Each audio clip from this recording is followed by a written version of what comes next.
ऐनक लगाए बैठा हूँ अपनी दुकान की, मुझको दिखाई देता है जो चाहता हूँ। मैं अक्सर सोचता हूँ कि हम 74 साल गुजर जाने के बाद भी अपनी अपनी पार्टी और अपने अपने कायद के दिफा में लगे हुए हैं। इसका मतलब है कि अभी मज़ीद 74 साल दरकार हैं इन चेहरों को, इस निज़ाम को मज़ीद परखने में।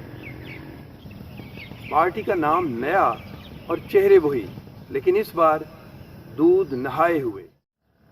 अगली बार फिर एक नया नारा, नए नाम के साथ, इन्हीं चेहरों और इन्हीं करतूतों के साथ। जिस गले सड़े निज़ाम हुकूमत में हुक्मरान सियासतदानों का एहतसाब मुमकिन नहीं और वो मादर पिदर आज़ाद दंदनाते फिरें, मीडिया की सपोर्ट के साथ इतना झूठ बोलें कि सच दिखाई देने लगे। कम से कम अंधी तकलीद करने वाले अपने वोटर्स और अपने सपोर्टर्स को।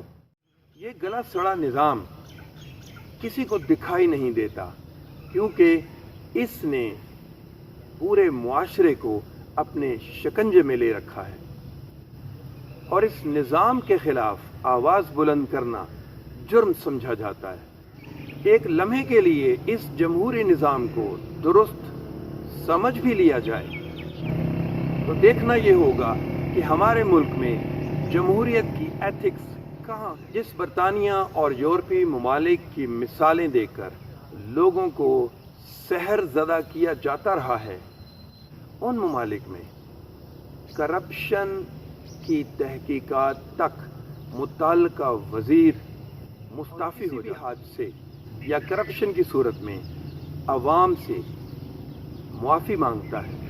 हमारे निज़ाम हुकूमत में ऐसी मिसालों का ना होना ये साबित करता है कि हमारे हुक्मरान ज़ुबानी जमा खर्च के माहिर, बेअमल और झूठे। लेकिन हमें इससे क्या?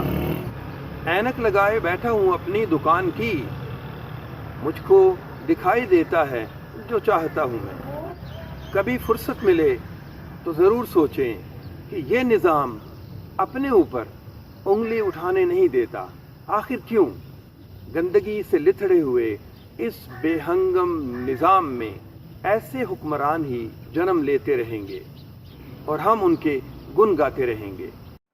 चोरों का टोला सभी जानते हैं, सियासत में जायज़ सभी मानते हैं। बदल कर हिमायत इधर आ गया है, ये पकड़ेगा चोर अब यकीन बांटते हैं। ये देखना बहुत ज़रूरी है कि इस निज़ाम में जकड़ कर आप कितनी तब्दीली ला सकते हैं।